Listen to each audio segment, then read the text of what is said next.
इंसान जिसमें इंसानियत ना हो। एक बार एक बहुत खूबसूरत जंगल हुआ करता था। उस जंगल का राजा एक शेर था।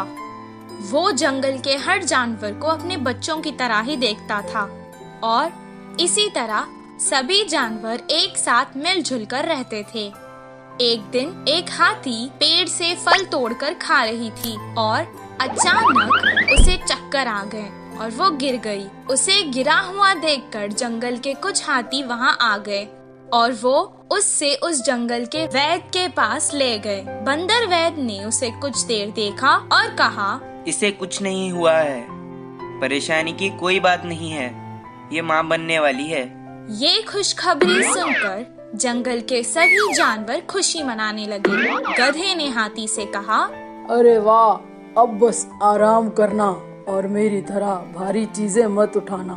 हिरन ने भी कहा, तुम मेरी तरह कूदा मत करो, आराम से चलो। मंत्री लोमनी ने कहा, मेरी तरह जो मिले वो मत खाना, अच्छा खाना खाओ। कौवे ने कहा, तुम्हें अगर कुछ भी चाहिए तो मुझे आवाज दे देना। ये सब सुनकर राजा ने कहा, हमारे हाथी मित्र की अब हम सबको ही मिलकर देखभाल करनी चाहिए। जंगल के सभी जानवरों का ये स्नेह उसकी तरफ देखकर हाथी को बहुत खुशी हुई। हर कोई उसका ख्याल रखने लगा। उसके पेट से वो बच्चा भी सब देखता था और खुश होता था। एक दिन उस मासूम को प्यास लग रही थी। माँ, मुझे बहुत प्यास लग रही है, पानी पी लो ना। वो जंगल के पास की नदी के पास गई और पानी पीने लगी। पानी पीकर वो खुश हो गई और कहने लगी, माँ, मुझे सारा जंगल दिखाओ ना, मैं देखना चाहता हूँ। तब वो धीरे धीरे चलते हुए उसे सब कुछ दिखाने लगी। उस खूबसूरत जंगल को देखकर उसके बच्चे को बहुत खुशी हुई। अचानक वो रास्ता भटक गई और जंगल के पास के गांव में आ गई। उस गांव में 2 शरारती बच्चे रहते थे। वो हमेशा सबको सताते और खुश होते थे। गांव के मुखिया की कई डांट पड़ने के बाद भी वो ना बदले, बल्कि उनकी शरारत दिन ब दिन और बढ़ती चली गई।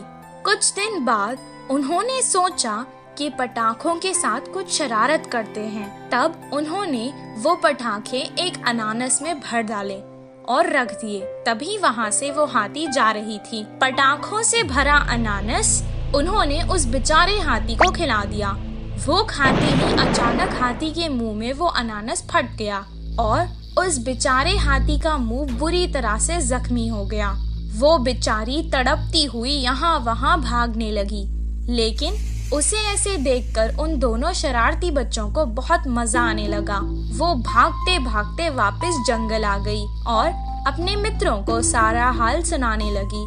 वो सब एक जगह जमा होकर बहुत दुखी हो गए। उसे सुनकर बंदर ने कहा, ये बहुत गंभीर समस्या है, इसका इलाज मेरे पास नहीं है।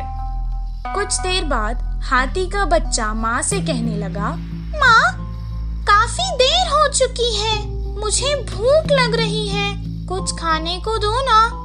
बेचारी मुंह जख्मी होने के कारण ना खुद कुछ खा पा रही थी और ना अपने भूखे बच्चे को कुछ खिला पा रही थी।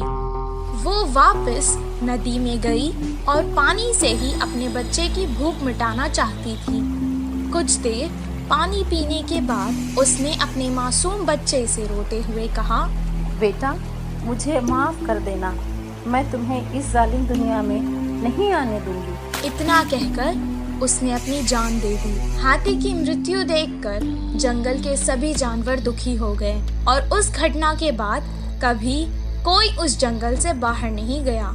इस कहानी से हमें ये शिक्षा मिलती है कि जिस इंसान में इंसानियत ना हो वो